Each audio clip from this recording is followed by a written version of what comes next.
1719년에 영국의 작가, 영문학자이면서 작가인 다니엘 디포라는 분이 쓴 소설이 굉장히 유명해졌습니다. 그 소설의 제목이 라빈스 크로우라는 소설입니다. 한 사람이 무인도에 도착한 겁니다. 그냥 난파돼서 혼자 무인도에 떨어진 겁니다. 아무도 없는 거죠. 도와줄 사람이 아무도 없는 겁니다.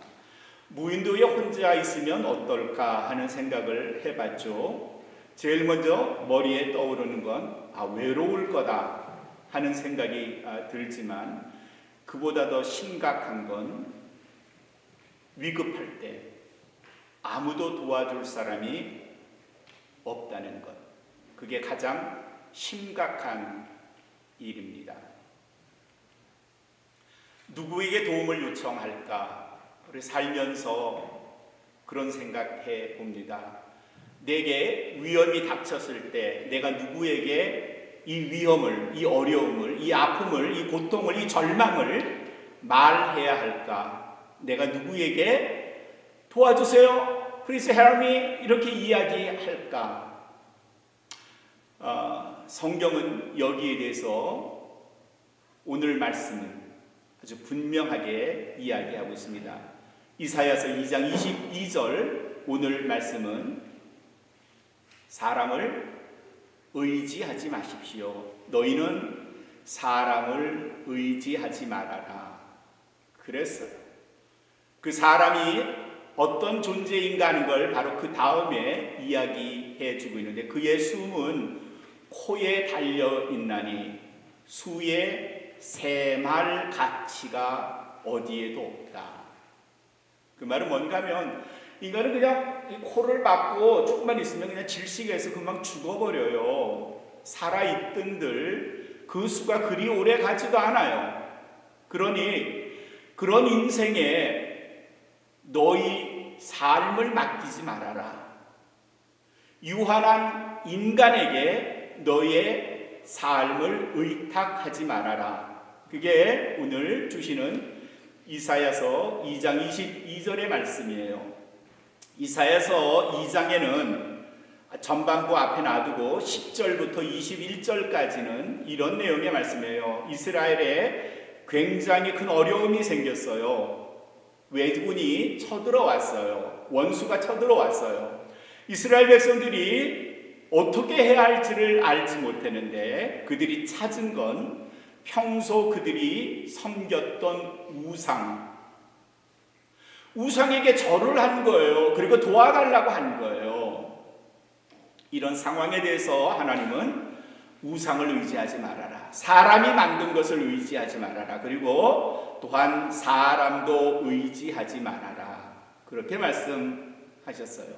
사무엘상 17장에는 사람을 의지한 것과 하나님을 의지한 것에 대한 싸움이 기록이 되어 있어요.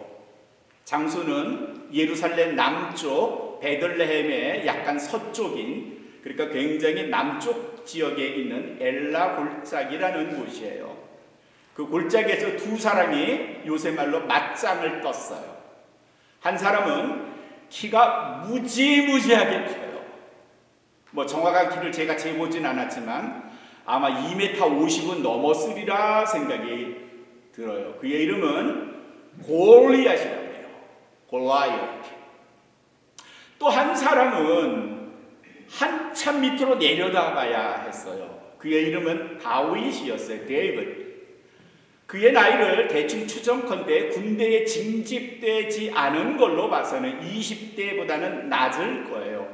그럼 10대 후반쯤 되는 키 작은 똘똘하게 생긴 다윗이 둘이 맞짱을 떴어요.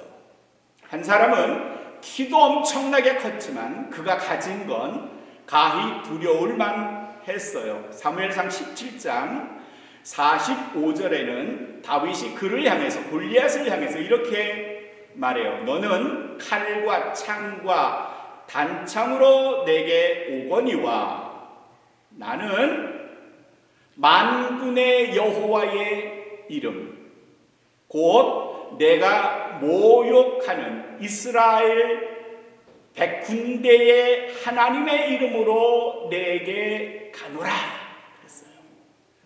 그러니까 골리앗은 창과 칼과 단창, 무기가 많죠. 거기다 아마 투구도 썼을걸요, 방패도 있었을걸요. 쉴드 듣고 창을 가지고, 스피어를 가지고 싸우러 나오는데, 다윗에게는 키도 작을 뿐 아니라 큰 핸디캡이죠. 게다가 가진 것도 없어요. 변변한 무기도 없었어요. 아마 돌 몇 개 쥐고 있었을 거예요. 근데 다윗에게는 강력한 무기가 있었죠. 그게 뭔가 하면 여호와 하나님의 이름, 내가 모욕하는 이스라엘 군대의 여호와의 이름으로 내게 간다 그랬어요.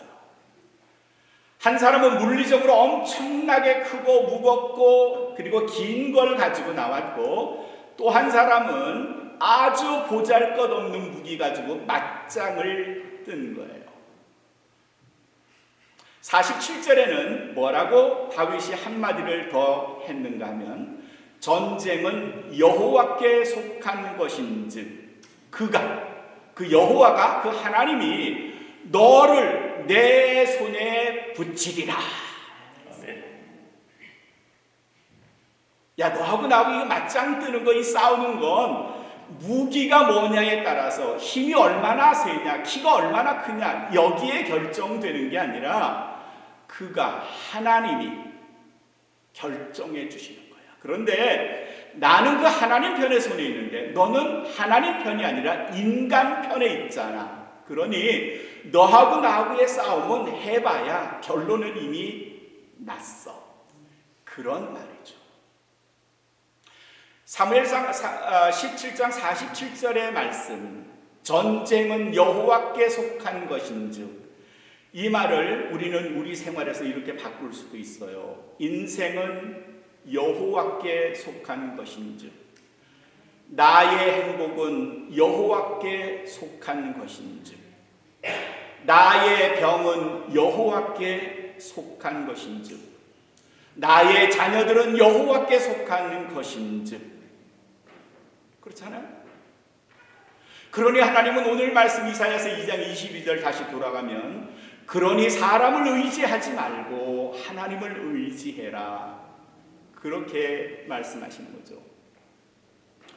열왕기상 18장에도 또 다른 전투가 그려져 있어요. 이번에는 엘라 골짜기가 아니라 이스라엘의 북쪽, 서쪽 끝에, 북서쪽 끝에 거기에 갈멜이라는 산이 있어요. 그리 아주 높은 산은 아니지라도 해안가를 내려다볼 수 있는 갈멜산이 그곳에 있어요. 그곳에 한 1000여 명이 모였어요.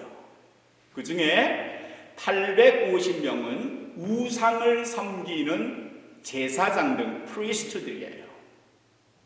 그 우상을 섬기는 프리스트 850명이 여호와를 섬기는 단 한 사람 엘리야하고 지금 또 맞짱을 뜨고 있는 거예요. 싸움을 벌이고 있어요. 이번에는 칼을 가지고 전쟁을 벌이는 게 아니라 영적 전쟁을 벌이고 있어요. 각자의 신에게 기도를 해서 그 신이 누구의 기도를 들어주느냐에 따라 승패가 갈라졌어요.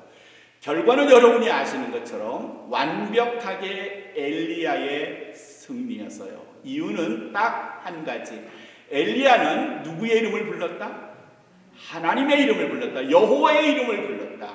그러나 850명, 바알 신을 섬기는 450명, 그리고 아세라를 섬기는 400명은 각자의 우상들의 이름을 불렀는데 그 우상들은 대답이 없어요. 왜냐하면 죽은 신이기 때문에, 없는 신이기 때문에, 가짜 신이기 때문에.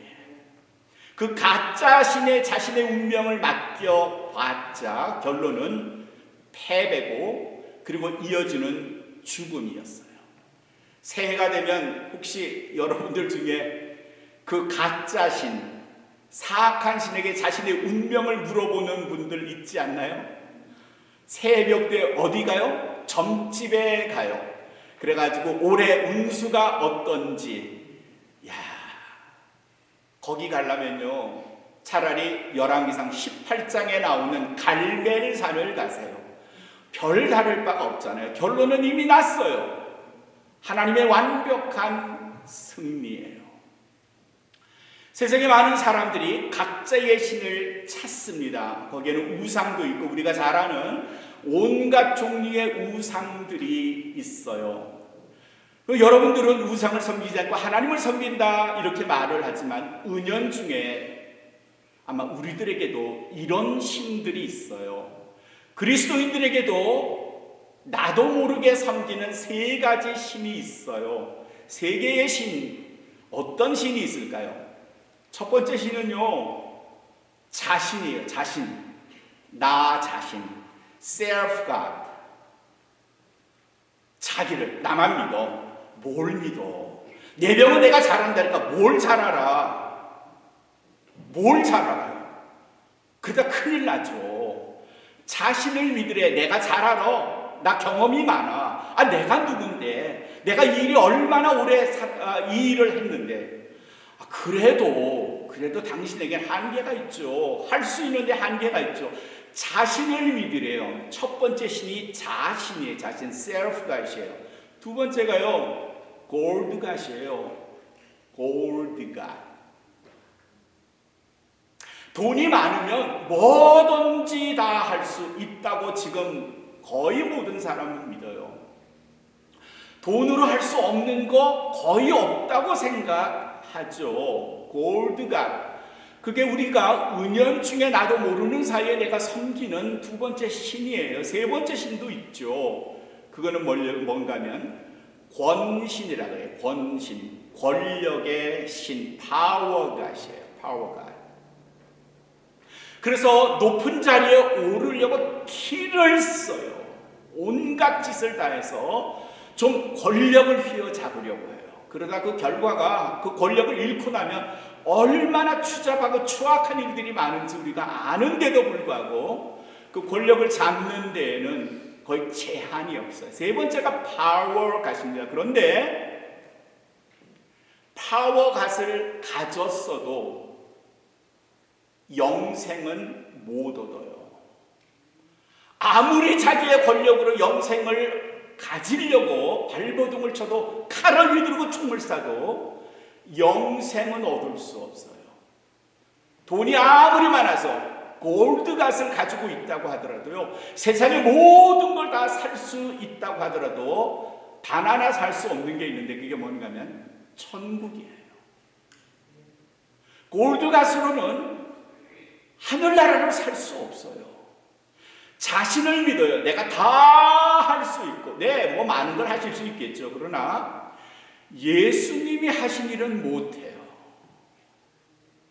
구원시키는 일은, 스스로를 구원시키는 일은 내가 천하의 누구라도 할 수 없어요.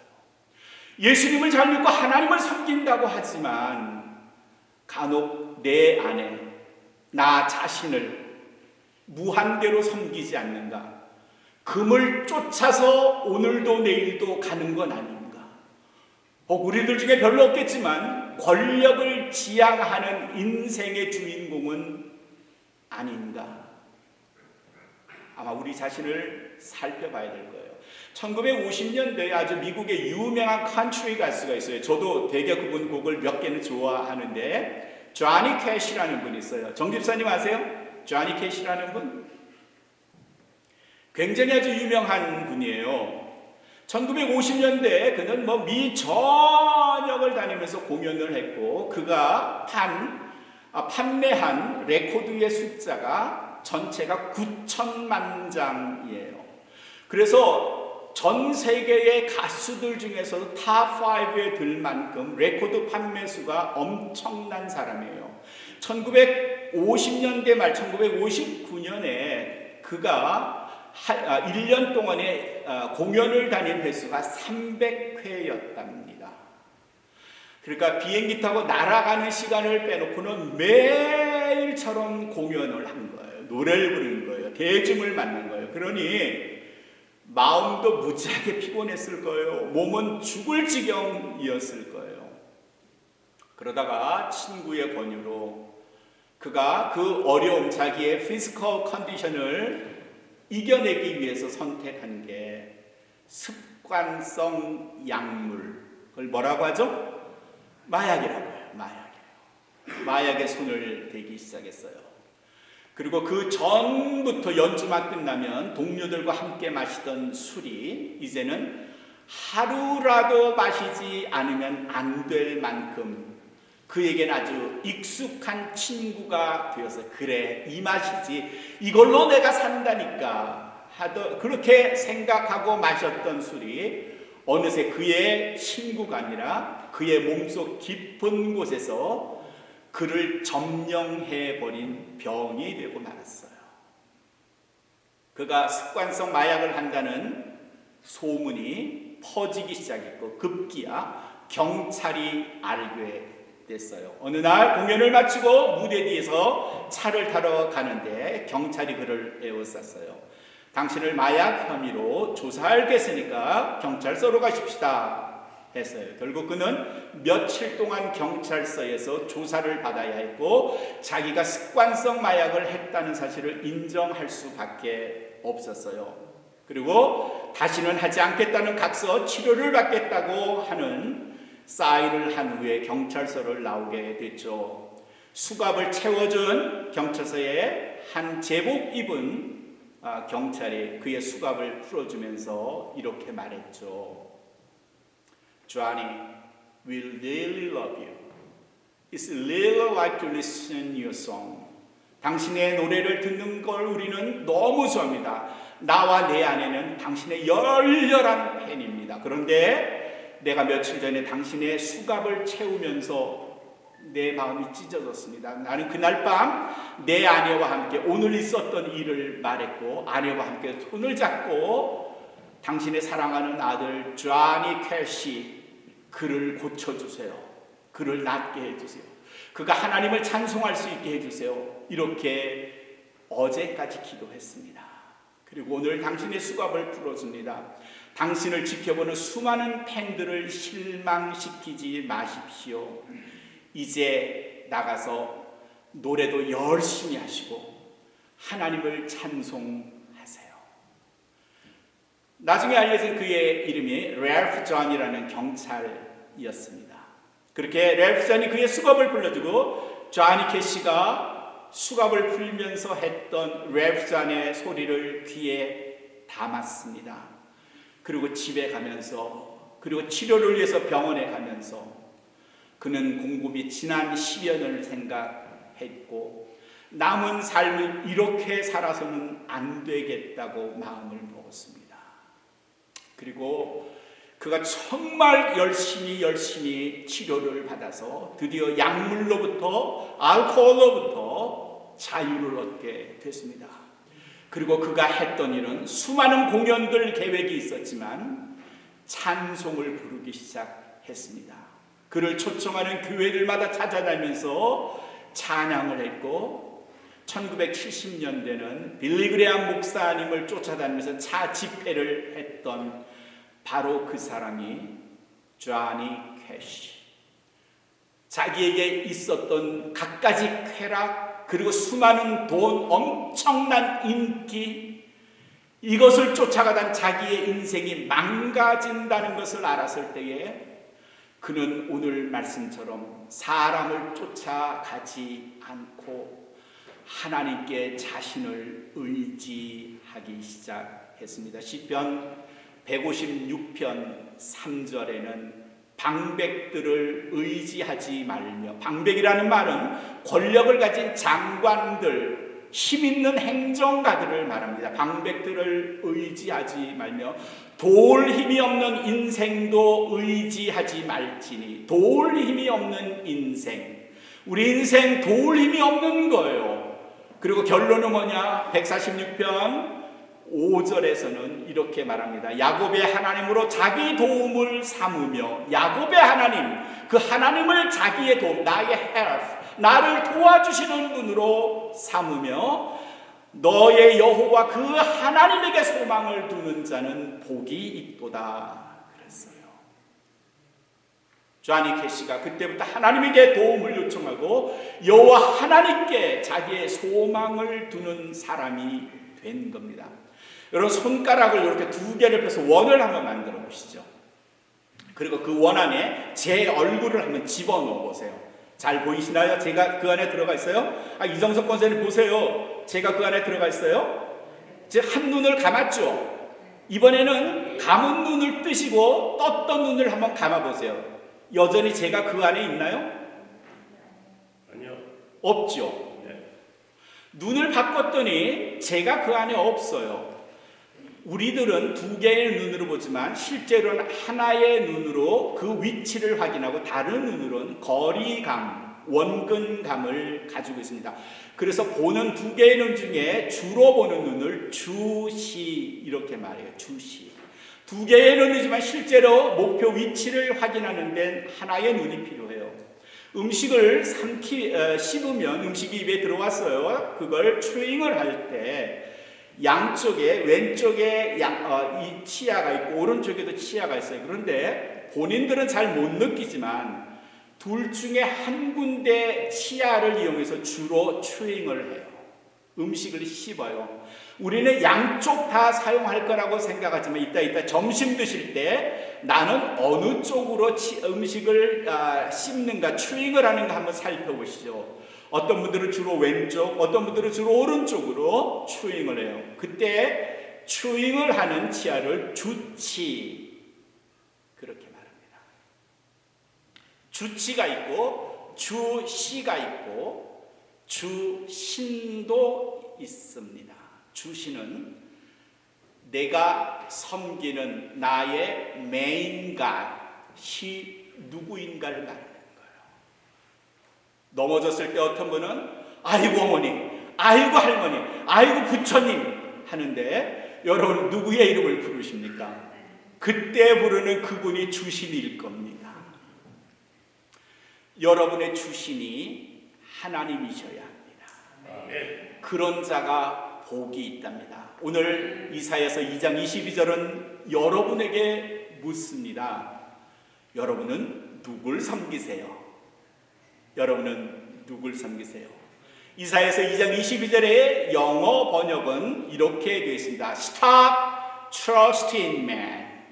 Stop trusting man. 사람 섬기는 걸 이제 그만하세요. Must on Must on, rely on the God. 하나님만을 의지하시도록 하세요. 하나님만을 섬기시도록 하세요. 이게 오늘 주시는 말씀입니다. 하나님을 섬긴다는 것, 하나님을 의지한다는 건 하나님을 가장 기쁘시게 하는 일입니다. 사랑하는 성도 여러분, 많은 신들이 주변에 있고 내가 알지 못했지만 나는 어느 사이에 나 자신을 섬기고 금신도 섬기고 권신도 섬기지만 그런 것보다 오직 하나님께 눈을 맞추시고 그분을 여러분 주신으로 삼으셔서 우리의 인생을 달려나가시는 여기 모인 모든 성도가 되시기를 주님의 이름으로 축원합니다. 은혜의 하나님, 부지불식간에 우리가 한눈을 팔기도 합니다. 그럴 때마다 주님 우리에게 다가오셔서 말씀해 주십니다. 내가 네 옆에 있는데 너는 누굴 찾고 있니? 주님 이렇게 물어보실 때에 얼른 우리의 시선을 주께로 향하게 하시고 그분에게 초점을 맞추게 하셔서 주와 함께 손잡고 우리의 인생길 달려나가는 사랑하는 주의 자녀들 되게 하여 주시옵소서. 예수님 귀하신 이름으로 감사하며 기도했습니다.